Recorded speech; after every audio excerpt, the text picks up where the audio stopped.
ఓం నమో భగవతే వాసుదేవాయ. వసుదేవసుతం దేవం కంసచాణూరమర్దనం దేవకీ పరమానందం కృష్ణం వందే జగద్గురుం. ఆదిమూలమే మాకు అంగరక్ష, ఆదిమూలమే మాకు అంగరక్ష. శ్రీదేవుడే మాకు జీవరక్ష, శ్రీదేవుడే మాకు జీవరక్ష. మాకు అంగరక్ష, మాకు జీవరక్ష, మాకు అంగరక్ష. భూమిదేవి పతియైన పురుషోత్తముడే మాకు భూమిపై ఏడ నుండి నా భూమి రక్ష.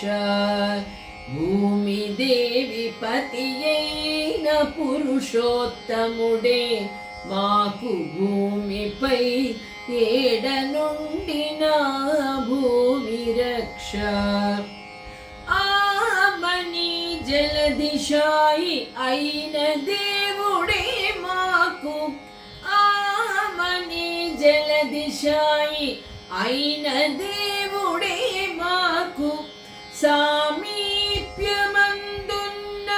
జలరక్ష, మాకు భూమి రక్ష, మాకు జలరక్ష.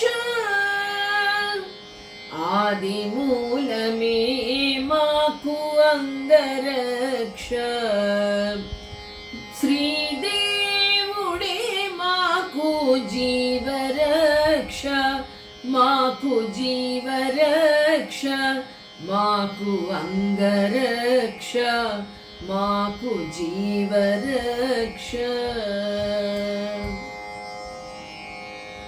ఆత్మబంధువులారా, భగవద్భక్తులారా, మీకందరికీ ఈరోజు శ్రావణ పౌర్ణమి శుభాకాంక్షలు. ఆ వెంకటేశ్వర స్వామి అందరినీ చల్లగా చూడాలని అన్నమాచార్యుడు రాసినటువంటి ఈ జీవరక్ష అన్నటువంటి కీర్తనలో ఎక్కడికి వెళ్ళినా మనము ఏం చేసినా ఎలా ఉన్నా ఆ భగవంతుడి యొక్క తోడు, ఆయనే రక్షగా ఉంటాడు మనకి. భూమి రక్ష, అంగరక్ష, జీవరక్ష. ఆమని జలది సాయి అయిన దేవుడే మాకు. జలదిలో ఆయన ఉంటాడు వటపత్ర సాయిగా, కాబట్టి నీటిలో ఉంటే జలది సాయిగా ఆయన మనల్ని రక్షిస్తాడు. భూమిపై ఉంటే భూదేవి పతి ఆయన అని చక్కటి కీర్తనతో మనం ఈరోజు పురుషోత్తమ ప్రాప్తి యోగంలోకి అడుగు పెడుతూ ఉన్నాం. ఓం శ్రీకృష్ణ పరబ్రహ్మణే నమః. శ్రీమద్భగవద్గీత చతుర్దశోధ్యాయః పురుషోత్తమ ప్రాప్తి యోగః. శ్రీ భగవాన్ వాచ న రూపమస్యేహ తతోపలభ్యతే నాంతో న చాదిర్న చ సంప్రతిష్ఠా అశ్వత్థమేనం సువిరూఢమూలం అసంగశస్త్రేణ దృఢేన చిత్వా. ఆ భగవంతుడు మన సంసారాన్ని వృక్షంతో పోల్చడం జరిగింది. అయితే ఆది మూలమే మనకు అన్నట్లు ఆది మూలమే ఆ స్వామి రక్షగా మనకు ఉన్నాడు. ఆది మూలము నుండి పై వరకు శిఖరం వరకు కూడా ఆ స్వామి ఈ సంసార వృక్షాన్ని కాపాడుతూ ఉన్నాడు. అయితే నరూపమస్యేహ తతోపలభ్యతే అంటూ ఉన్నాడు. అయితే ఈ సంసార వృక్షాన్ని పెరికి వేయడానికి సాధ్యమవుతుందా? అంత శాఖోపశాఖలుగా ఎదిగిపోయినటువంటి సంసార వృక్షాన్ని. నాంతో నచాదిర్నచ సంప్రతిష్ఠ, దీనికి అంతం కూడా లేదు కదా. మరి ఇలాంటి సంసార వృక్షాన్ని ఏ విధంగా మూలంతో పాటు సమూలంగా నాశనం చేయాలి అంటే, ఈ బంధాల నుండి ఏ విధంగా బయటికి రావాలి? కింది భాగంలో కూడా శాఖోపశాఖలుగా ఉంది, పై భాగంలో కూడా శాఖోపశాఖలుగా విస్తరించి ఉంది. అయితే ఈ మానవ మూలము దృఢంగా ఉంది, ఈ వృక్షాన్ని ఎవరు నాశనమనరుస్తారు అని ఎప్పుడు కూడా బాధపడొద్దు అర్జున అని చెప్తూ ఉన్నాడు. దీన్ని పెరికి వేయడం చాలా అసాధ్యం కదా అని భయపడుతున్నావా? అయితే మనకు మొట్టమొదటే ఆ స్వామి చెప్పడం జరిగింది, ఈ సంసారమంతా మిథ్య. అంటే ఒక స్వప్నంలో మనం ఏ విధంగా రకరకాలైనటువంటి దృశ్యాలను చూస్తామో అదేవిధంగా ఈ సంసారం అనేటువంటి మాయ, ఒక భగవంతుడి ఆటలో మనము అన్ని రకాలు కూడా చూస్తూ ఉన్నాం కదా. మరి ఇలాంటి సంసార వృక్షాన్ని, అసలే లేని దానిని మనం ఏ విధంగా పెరికివేయాలి అని ఆలోచించమంటున్నాడు. నరూపమస్యేహ తతోపలభ్యతే అంటూ ఉన్నాడు. అయితే నిజంగా ఇది నిజమే అయితే ఏ తల్లి పుత్రుడు ఈ మూలాన్ని పెరకగలుగుతాడు? ఉదాహరణకి చెప్పుకున్నట్లయితే ఒక ఆడ తాబేలు ఉంది, దానికి పాలే ఉండవు. ఆ విధంగానే ఈ సంసార వృక్షం కూడా మాయతో కూడుకొని ఉన్నటువంటిది. అంటే లేక ఉండి మనకు కనిపిస్తూ ఉంది అంతే. మనం ఇదంతా మిథ్యగా ఎప్పుడైతే తెలుసుకుంటామో అప్పుడు భగవంతుడిని తెలుసుకుంటాం. అది ముందే ఆ భగవంతుడు మనకు చెప్పాడు, కానీ ఇప్పుడు మళ్ళీ చెబుతూ ఉన్నాడు. సంసార వృక్షాన్ని ఏ విధంగా పెరికి వేయాలి? మరి అంత పెద్ద వృక్షం కదా, దాన్ని ఏ విధంగా సమూలంగా నాశనం చెయ్యాలి? అదేవిధంగా ఇక్కడ చూడండి, పాలే లేనప్పుడు ఆ పాలను పెరుగుగా చేసి, దాని నుండి వెన్న తీసి, దాని నుండి నెయ్యి తీసి, ఇన్ని ప్రసక్తి అసలు ఉండనే ఉండదు కదా. అంటే దూరంగా కనిపించేటువంటి మృగజలంతో సమానము ఈ సంసారం. ఇదే అన్ని, సర్వస్వము ఇదే. మనకు కనిపించేటువంటి ప్రకృతి, మన బంధువులు, మన బాంధవులు, వీళ్ళంతా కూడా ఇదే సత్యము. మన సంసారము, మన పిల్లలు, మన కుటుంబము, మన ఆస్తిపాస్తులు, ఇవన్నీ నిత్యమని భావిస్తూ ఉన్నాం మనం. ఇదంతా మృగజలంతో సమానము. అయితే దీన్ని నిజంగా ఆలోచించినట్లయితే, నిజంగా తెలుసుకున్నట్లయితే, అరటి మొక్కలు ఏ విధంగా నాటడానికి వీలు కాదు, పిలకలు అవి నాటినప్పుడు ఆ అరటి మొక్కలు వస్తాయి, అంతేగాని అరటి మొక్క తీసుకెళ్ళి నాటితే రావట. ధాన్యపు మొక్కలు ఏ విధంగా నాటుతారు? గింజలు, బీజము నుండే అవి అనేకమైనటువంటి మొక్కలు, వృక్షాలు ఎదుగుతాయి. అంతేకాని మొక్కలు తీసుకెళ్లి మనం నాటినందువల్ల అన్ని మొక్కలు మొలపు. అదేవిధంగా ఈ వృక్షము ఎప్పుడు కూడా అంతముందదు, నాశనము లేనిది అని కొంతమంది చెప్తారు. అయితే ఇది కూడా ఒక దృష్టితో చూసినట్లయితే సమంజసంగానే కనిపిస్తుంది. ఎందుకంటారా, మనము నిద్రపోతున్నంత వరకు, మేల్కొనే వరకు అది నిద్రే కదా. ఎప్పుడైతే మేల్కుంటామో మనం నిద్రపోయి లేచాము అని చెప్తాం. అదేవిధంగా ఇక్కడ నిద్ర అనేది ఏంటి? అజ్ఞానం. అజ్ఞానం ఉన్నంత వరకు, మనము దాన్ని తెలుసుకోలేనంత వరకు ఇదంతా మిథ్య. అజ్ఞానం అనేటువంటి చీకటిలో కొట్టుమిట్టాడుతున్నంత వరకు మనము ఇదే నిజము, ఇదే సత్యము, ఇదే నిత్యము అని భావిస్తూ ఉంటాం కదా. అలాంటప్పుడు ఈ రాత్రి అంతమొందితే గాని ప్రాతకాలం అనేది కలుగదు. ఉదయము సూర్యుడు ఉదయిస్తే గాని వెలుగు రాదు, అంతవరకు రాత్రే కదా. ఆ విధంగానే ఇక్కడ వివేకము చేత ఈ మాయను పక్కకు నెట్టివేయాలి. ఇదంతా మాయ అని ఎప్పుడు తెలుసుకుంటాం? అదే ఆత్మ వివేచన దృష్టి, నిన్ను నీవు తెలుసుకున్నప్పుడే ఇదంతా మిథ్య అని తెలుసుకుంటాం. అప్పుడు ఇది మాయ అని తెలుసుకుంటాం. అప్పుడు ఇదే రీతిని వివేకము చే మాయను ఎగరగొట్టనంత వరకు ఈ సంసారం అనేటువంటిది అశ్వత్థ వృక్షం. దీనిని ఎన్నడూ కూడా ఎవ్వరూ ఏమీ చెయ్యలేరు. అదే చెప్తూ ఉన్నాడు. అదేవిధంగా మూల మాయను నాశనమునర్చి, మూల మాయను, ఆ మాయ ఎక్కడుంది? మూలంలో ఉంది, వేర్ల కంటే కూడా లోతుగా ఉంది. ఆ మాయ లోపలికి చొచ్చుకొని పోయి ఉంది.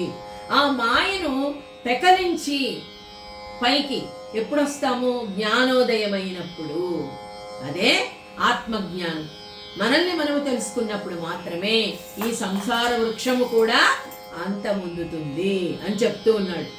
అశ్వత్థమేనం సువిరూఢమూలం అనంగ శస్త్రేణ దృఢేన చిత్వా. అయితే ఈ సంసారాన్ని అనాది ఎప్పటి నుండో ఉంది అని చెప్పుట కూడా ఒక విధంగా మిథ్య కాదు. ఎందుకంటే ఈ సంసార వృక్షమే వాస్తవం కానప్పుడు దీనికి ఆరంభం ఎక్కడుంటుంది కదా? ఆది మధ్యము అంతం ఏది లేనటువంటి వాడు ఆ పరమాత్మ స్వరూపం కదా. అలాగే ఈ సంసార వృక్షం అంటే సృష్టి జరుగుతూ ఉంది, అలాగే పోషిస్తూ ఉన్నాడు ఆ భగవంతుడు, మళ్ళీ అంతమవుతూ ఉంది, మళ్ళీ సృష్టి జరుగుతూ ఉంది. దీనికి ఆది అంతాలు లేనే లేవు. అయితే ఈ సంసార వృక్షం అనేది నిజంగా చెప్పాలంటే లేనే లేదు. కాబట్టి ఇది అనాది అననగును. కంటికి కనపడకుండా ఈ మాయ ఎప్పటి నుండో అనాదిగా ఉంటూనే ఉంది. వంధ్యాపుత్రునికి జాతక చక్రమెటులో ఉండును. వంజపుత్రునికి అంటే అసలు బిడ్డలే పుట్టకపోతే వాడికి జాతక చక్రం ఉంటుందా? అసలు పుట్టనే లేదు పుత్రుడు, వాడికి జాతకం ఎక్కడి నుండి వస్తుంది? కాబట్టి ఎప్పటి నుండి ఉంది, ఎప్పుడు ప్రారంభమైంది అని ఎవరు కూడా చెప్పలేరు. ఆకాశంలో నీలి రంగుగా ఉంటుంది ఆకాశము, భూమి ఇలా ఉంటుంది అని ఎవరైనా ఊహించగలరా? ఎవరు ఊహించలేరు. అయితే ఆకాశ పుష్పం యొక్క తొడిమని ఎవరైనా తుంచగలరా? ఆకాశానికి ఎక్కడైనా అసలు పుష్పం ఉంటుందా? దానికి ఒక తొడిమ ఉంటుందా? ఎవరైనా తుంచగలరా? కాబట్టి ఇంద్రధనుస్సు అనేక విధాలైన రంగులతో వర్షం కురిసే ముందు మనకి కనిపిస్తుంది. అయితే నిజంగా ఆ రంగులన్నీ శాశ్వతంగా కనిపిస్తాయా? ఉంటాయా? ఆకాశంలో ఉండనే ఉండవు కదా. కాసేపు ఇంద్రధనుస్సులో రంగుల్లాగా మనం కూడా మన జీవితంలో అనేకమైన కళలు కంటూ ఉంటాం. ఈ ప్రపంచం అంతా కూడా అనేక రంగుల్లో ఆకర్షణీయంగా మనకు కనిపిస్తూ ఆకర్షిస్తూ ఉంటుంది, తన వైపు లాక్కుంటూ ఉంటుంది. కానీ నిజంగా ఆ రంగులన్నీ ఎప్పటికీ ఉండే రంగులు కాదు. ఇదంతా మాయ. ఇంద్రధనుస్సులాగా అజ్ఞానంలాగా మనకు అజ్ఞానం చేత అనేక రకాలైన రంగులుగా మనకు ఈ ప్రపంచం, ఈ సంసారం కనిపిస్తూ ఉంది. అయితే ఏ విధంగా అంటే ఇంకొక ఉదాహరణ, కోతికి నీటిలో తన ప్రతిబింబం అనేక విధాలైన చేష్టలు చేస్తున్నట్లుగా కనబడుతుంది. ఎందుకంటే అది ఏదైనా చేష్టలు చేసి అక్కడ ఇంకొక ప్రతిబింబాన్ని చూసి అది కూడా నేనే అనుకుంటుందిట. కానీ ఇక్కడ మనం ప్రవర్తించే తీరు బట్టే, అద్దంలో చూసుకున్నప్పుడు నువ్వు నవ్వుతూ చూస్తే నవ్వుతూ కనిపిస్తావు, కోపంగా చూస్తే కోపంగా కనిపిస్తావు, బాధగా చూస్తే బాధగానే కనిపిస్తావు. కానీ అంత మాత్రం చేత రెండు స్వరూపాలు లేవు. ఇక్కడ ఒకటే స్వరూపం ఉంది. ఈ విధంగా ఈ రెండింటి ముందు తరంగాల చంచలత్వము అత్యల్పమని తోచు రీతిని కలిగి ఉండును. చూడండి, వర్షాకాలంలో ప్రారంభంలో నలువైపుల నుండి వాయువు వీచేటప్పుడు ఆ వాయువు ఎక్కడి నుండి వస్తోంది, ఎటువైపు నుండి వస్తోందని ఖచ్చితంగా చెప్పలేం. ఎందుకంటే ఆ వాయువు ఎక్కడి నుండి వీస్తోంది అనేది ఖచ్చితంగా ఎవరికి కూడా చెప్పడం తరం కాదు. ఎందుకంటే ఆ మేఘాలు వర్షించేటప్పుడు వాయువు చల్లటి గాలి ఎటువైపు నుంచైనా వీచవచ్చు. అయితే ఈ సంసార వృక్షము కూడా ఆది లేదు, అంతం లేదు. అయితే దీన్ని ఏ విధంగా పడగొట్టాలి అని మీరంతా బాధపడుతున్నారా? బాధపడకండి. ఒక్క జ్ఞానాన్ని తీసుకున్నట్లయితే ఆ జ్ఞానంతోనే ఈ సంసార వృక్షాన్ని పడగొట్టడం అవుతుంది. ఇంకా ఏది పడగొట్టలేదు. అయితే ఈ వృక్షాన్ని ఇంకా ఇంకా ఇంకా జ్ఞానం లేకపోతే, మనము జ్ఞానాన్ని సంపాదించుకోకపోతే ఇంకా ఇంకా బంధనాలు పెరిగిపోతాయి, ఇంకా గట్టిగా ముడులు పడిపోతుంది. అజ్ఞానంలోనే బావిలో కప్పల్లాగా పడి కొట్టుకుంటూ ఈ సంసారంలోనే ఇదే లోకమని భావిస్తూ సంసారాన్ని కాదు, జీవితాన్ని వృధా చేసుకుంటూ ఉన్నాడు మానవుడు. ప్రతి శాఖ పైన కింద ఇట్లా తిరుగుతూ, అంటే ఏంటి? పుడుతూ మళ్ళీ చనిపోతూ మళ్ళీ జన్మ తీసుకుంటూ అనేక విధాలైనటువంటి బాధలను అనుభవిస్తూ ఉన్నాం. అయితే ఎలా దీన్ని అజ్ఞానంతో, అజ్ఞానము సరే, అజ్ఞానం అనేటువంటి దాన్ని ఏ విధంగా దేనితో సమూలంగా నాశనం చెయ్యాలి అంటే, చెట్టు నరకడానికి మనము ఒక గొడ్డలు తీసుకుంటాం కదా. మూలం నుండి పడగొట్టాలి అంటే, వేర్ల నుండి పెకలించాలి అంటే ఒక సాధనాన్ని ఉపయోగిస్తాం మనము, ఒక గొడ్డలి. అదేవిధంగా మనం ఇక్కడ సత్య జ్ఞానము అనేటువంటి సాధనము తీసుకోవాలి. ఈ అజ్ఞాన మూలాన్ని నాశనమునర్చడానికి కేవలము జ్ఞానము, ఆత్మజ్ఞానమే అనేటువంటి ఆయుధాన్ని మనము చేతపట్టుకోవాలి. ఇది సహజంగా ఉపయోగించిన కొలది ఏమొస్తుంది? ఆత్మజ్ఞానాన్ని సహజంగా ఉపయోగించిన కొలది నేనెవరు? నేను ఈ శరీరాన్ని కాదు, నేను ఆత్మస్వరూపాన్ని, నేను ఈ మాయకు ఎప్పుడు కూడా తగులుకోను, ఈ మోహంలో పడను, అహం బ్రహ్మస్మి అని తెలుసుకున్న తరువాత బుద్ధికి ఏం కలుగుతుంది అంటే వైరాగ్యము కలుగుతుంది. భక్తి జ్ఞాన వైరాగ్యాలు అంటారు కదా.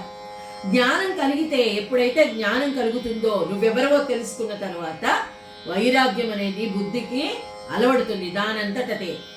ఎందుకు ఇవన్నీ? ఎందుకు ఇవన్నీ? మనల్ని మోక్షానికి దగ్గర చేర్చలేవు, భగవంతుడి దగ్గరికి చేర్చలేవు. ఈ కనపడుతున్నటువంటి వస్తువులన్నీ, ఈ విషయ వాసనలన్నీ అని నువ్వు తెలుసుకుంటావు. వైరాగ్యము వచ్చిన తర్వాత ఏమవుతుంది? ధర్మము, అర్థము, కామము అనేటువంటి త్రివర్గముల చేత, ధర్మార్థ కామ మోక్షాలు కదా చివర మోక్షం, ఈ మూడు తెలుసుకుంటాడు. ధర్మం చేత అర్థము సంపాదించాలి, కామం కూడా ధర్మంగానే నెరవేర్చుకోవాలి. భార్యాభర్తలు అందుకే అన్నారు, ఆ తాళి కట్టి ఆమెనే సర్వంగా భావిస్తూ, భార్యనే ఆమెను గౌరవిస్తూ తన జీవితంలో తన భాగస్వామితోనే జీవితాన్ని గడుపుతాడు భర్త. అది ధర్మంగా కామాన్ని తీర్చుకోవడం. ధర్మార్థ కామం, ఈ త్రివర్గాలు ఏ విధంగా అంటే దానికి కూడా ఒక ఉదాహరణ చెప్పాడు. ఒక కుక్క అతి వేడిగా ఉన్నటువంటి ఆహారాన్ని, అన్నాన్ని తిని వెంటనే వాంతి చేసుకుంటుంది, వమనం చేసుకొని ఆ తాపం నుండి తను హాయిగా నివారింపబడుతుంది. ఎప్పుడైనా అజీర్ణం చేసిందనుకోండి, వెళ్ళి ఒక గడ్డి పరకను నమిలి తను తిన్నటువంటి ఆ అజీర్ణమైనటువంటి ఆహారాన్ని వమనం చేసుకుంటుంది కుక్క. అదేవిధంగా ఇక్కడ మనకు ఉపయోగపడేదేంది? ఆత్మజ్ఞానం. ఆత్మజ్ఞానంతో వైరాగ్యం. ఆ వైరాగ్యం కలిగినప్పుడు ఈ విధంగా అన్ని, అంటే ఒకదాని తర్వాత ఒకటి అన్నీ కూడా వదిలి వెళ్ళిపోతాయి. ఈ వైరాగ్యము ఎలా ఉండాలంటే, వైరాగ్యము శ్మశాన వైరాగ్యంలా కాదు. మన పెద్దవాళ్ళు చెప్తూ ఉంటారు, కాసేపే ఉంటుంది. ఎవరైనా చనిపోయినప్పుడో లేకపోతే కొన్ని రోజులు ఉంటుంది ఆ బాధ. లేదా ఏదైనా మనం కోల్పోయినప్పుడు కొంతకాలం బాధపడతాం. ఆ తర్వాత మళ్ళీ మన ఈ ప్రపంచంలోకి పడిపోతాం. అన్ని మళ్ళీ శాశ్వతం అనుకొని మళ్ళీ ఈ సంసారాన్నే ఎంతో ముఖ్యమైన దానిగా భావిస్తాము. మళ్ళీ ఇదే మోహంలో పడి కొట్టుమిట్టాడుతూ ఉంటాం. అది కాదు వైరాగ్యం అంటే. దేహాభిమానమనడి వేష్టనమునొక్క పెట్టున తోసివైచి ఆత్మ భావన అనేటువంటి శస్త్రాన్ని చేతిలో గట్టిగా పట్టుకోవాలి. బాధ వస్తే నేను ఈ శరీరాన్ని కాదు, అలాగే సంతోషం వచ్చినా అంత పొంగిపోవాల్సిన అవసరము లేదు. నేను ఈ శరీరాన్ని కాదు, నేను ఈ శరీరంలో ఉన్నాను, అంతే. ఉన్నాను కాబట్టి కర్మ చేస్తూ ఉన్నాను, కర్మను అనుభవిస్తూ ఉన్నాను అన్న భావన వస్తుంది. అదే చెప్తున్నాను. ఎలాగా? వివేకం అనేటువంటి సానపట్టాలట. సానపట్టి అహం బ్రహ్మస్మి అనేటువంటి ఆత్మబోధ చేత పదును పెట్టినటువంటి ఈ అస్త్రాన్ని, ఈ శస్త్రాన్ని, ఒక బాణాన్ని, ఏమిటది? పూర్ణ బోధ అనేటువంటి చూర్ణముతో చక్కగా అరుగదీయవలెను. ఆత్మబోధ, ఆత్మ చెప్తూ ఉంటుంది. ఏమిటి? ఆత్మ విచక్షణ కలిగిన తర్వాత నువ్వు ఈ పని చేయకూడదు, ఇది తప్పు, ఇది ఒప్పు, నువ్వు ఇలా ఉండాలి, ఇలా మాట్లాడాలి, పెద్దవాళ్లతో ఇలా నడుచుకోవాలి, నీ జీవితాన్ని ఈ విధంగా గడపాలి, ఇవన్నీ ఆత్మబోధ చేస్తూ ఉంటుంది. అప్పుడు పూర్ణబోధ, బ్రహ్మస్వరూపము, మనకు ఆ పరబ్రహ్మ స్వరూపం కనబడుతుంది. అప్పుడు ఏమవుతుంది? నిశ్చయము అనేటువంటి పిడికలి యందు ఏ శక్తి అయినా 1-2 మార్లు దీన్ని కూడా ప్రయోగించి చూడాలి. నిశ్చలంగా. నిశ్చలం ఎప్పుడు ఏర్పడుతుంది అంటే సత్సంగత్వే నిస్సంగత్వం, నిస్సంగత్వే నిర్మోహత్వం, నిర్మోహత్వే నిశ్చలతత్వం, నిశ్చలతత్వే జీవన్ముక్తిః. భజ గోవిందం భజ గోవిందం, గోవిందం భజ మూఢమతే అని శంకరాచార్య చెప్పారు కదా. అంటే ఇవన్నీ ఎప్పుడు కలుగుతాయి? ఏది నిజమైనది, ఏది శాశ్వతమైనది, ఏది అశాశ్వతమైనది. ఆత్మబోధ చెప్పాలి అంటే దానికి కొన్ని మార్గాలను ఎంచుకోమని చెప్పాడు. అందుకే సత్సంగం చెయ్యి. సత్సంగత్వే నిస్సంగత్వం, ఎవరితో కలవక్కర్లేదు అన్నటువంటి నిస్సంగత్వం ఏర్పడుతుంది. హాయిగా ఒంటరిగా ఉండాలి, దానిలోనే ఆనందం ఉంది అన్న భావన సత్సంగతో వస్తుంది. నిస్సంగత్వే నిర్మోహత్వం, నిర్మోహత్వం, మోహమంతా కూడా నశించిపోతుంది. నిర్మోహత్వే నిశ్చలతత్వం, మోహమైతే ఎప్పుడైతే నాశనమవుతుందో అప్పుడు నిశ్చలతత్వం ఏర్పడుతుంది. దానితోనే జీవన్ముక్తి. మనం ఎక్కడో, మోక్షం ఎక్కడో లేదు. జీవించి ఉన్నప్పుడే ఈ సకల ఆకర్షణల నుండి, ఈ ప్రపంచంలో కనపడేటువంటి ఈ మిథ్యతో కూడినటువంటి అన్నిటి నుండి విముక్తి లభిస్తుంది. కాబట్టి ఎంత చక్కగా చెప్పాడో చూడండి. అంటే ఇక్కడ అద్వైతాన్ని ఏర్పాటు చేసుకోవాలి మన మనస్సులో. ద్వైతం అంటే కాసేపు ముందుకు వెనక్కి ఊగుతూ ఉంటాడు మనిషి, కాసేపు ఇదే శాశ్వతం అనుకుంటాం, కాసేపు ఆహా లేదు భగవంతుడే, విన్నప్పుడు అలా అనుకుంటాం. కానీ దాని నుంచి పూర్తిగా బయటపడాలి. ఆత్మజ్ఞానం అనేటువంటి శస్త్రం చేత ఈ ఊర్ధ్వమూలం అనేటువంటి సంసార వృక్షాన్ని పడగొట్టాలి అని చెప్పాడు. తతః పదం తత్పరిమార్గితవ్యం యస్మిన్ గతాన నివర్తంతి భూయః తమేవ చాద్యం పురుషం ప్రపద్యే యతః ప్రవృత్తిః ప్రసృతా పురాణీ. తతః పదం తత్పరిమార్గితవ్యం. ఇవన్నీ జరిగిన తర్వాత ఏమవుతుంది? ఆత్మజ్ఞానం లభించిన తర్వాత ఇది ఉంది, ఇది లేదు అనే దాన్ని గురించి అసలు నిర్దేశించడం అసలు మానవుడికి వీలు కాదు. ఏది ఉంటుంది, ఏది పోతుంది అంటే ఏది శాశ్వతం కాదని తెలుసుకున్న తర్వాత మార్గదర్శనం ఎవరు చేస్తారు? ఆ పరమాత్మే చేస్తాడు. ఏది తాను లేకుండానే స్వయం సిద్ధమై ఉన్నదో అదేంటి? ఆత్మస్వరూపం. లేకుండానే ఆత్మకు ఎప్పుడూ చావు లేదు. ఆత్మ నీటితో తడవదు, గాలికి ఎండిపోదు. అలాగే అంటే రకరకాలైనటువంటి అర్థాలు చెప్పడం జరిగింది ఆత్మ. ఎవరు ఉన్నా ఎవరు లేకపోయినా ఆత్మ ఎప్పటికీ శాశ్వతంగా ఆత్మస్వరూపం నిలిచి ఉంటుంది. కాబట్టి అర్థాన్ని ఆధారంగా చేసుకొని కొన్ని మూర్ఖులైనటువంటి వారు, మనం చెప్పుకున్నాం కదా, 2 స్వరూపాలని భావిస్తారు. కానీ అది మూర్ఖం. అద్దంలో మన ప్రతిబింబమే మనం చూసుకుంటూ ఉన్నాం. అదేవిధంగా ఈ ఆత్మస్వరూపాన్ని సరిగా చూసుకునేటువంటి విధానము మనలో మనము తొంగి చూసుకోవాలి. అందుకే ప్రతిరోజు ఆత్మవిచక్షణ చేసుకోండి అని భగవద్గీత తీసుకోండి. ఏ గురువు చెప్పినా అదే చెప్తారు. ఏం చేస్తున్నావు నువ్వు? ఆత్మవిచక్షణ. ఈరోజు నేను ఏం చేశాను? ఎంతమందిని బాధ పెట్టాను? ఎంతమందిని సంతోష పెట్టాను? ఎన్ని పనికొచ్చే పనులు చేశాను? ఈ విధంగా ఆత్మవిచక్షణ చేసుకోండి. నుయ్యి తవ్వక పూర్వము నుండి భూమికి లోపల జల స్రోతస్సు తన చోటునందుండును. అంతే కదా. ఊట ఉన్న చోటే నీళ్లు వస్తాయి, నుయ్యి తవ్వితే. లేకపోతే రాదు. నీళ్లు ముందు నుండి భూమిలోనే ఉంటాయి, అడుగున ఊట అంటారు కదా. అదేవిధంగా నీరు తొలగిపోయినప్పుడు, నీరు లేనప్పుడు నీటి అందుండే ప్రతిబింబము కూడా దానితో పాటు అదే వెళ్ళిపోతుంది. నీళ్లలో చూసుకుంటే మనం చూసుకున్నప్పుడు ప్రతిబింబం, నీళ్లే లేవనుకోండి, ఎండిపోయింది, ప్రతిబింబం కనిపిస్తుందా? కనిపించదు, లీనమైపోతుంది. అంటే నీరు నీటిలో, ఆకాశం ఆకాశంలో, భూమి భూమిలో, పంచభూతాలతో కలిసిందే ఈ శరీరం. చైతన్యం ఉన్నంత వరకే. చైతన్యం నశించిన తర్వాత దేనికదే విడిపోయి దానిలో ఐక్యమైపోతాయి.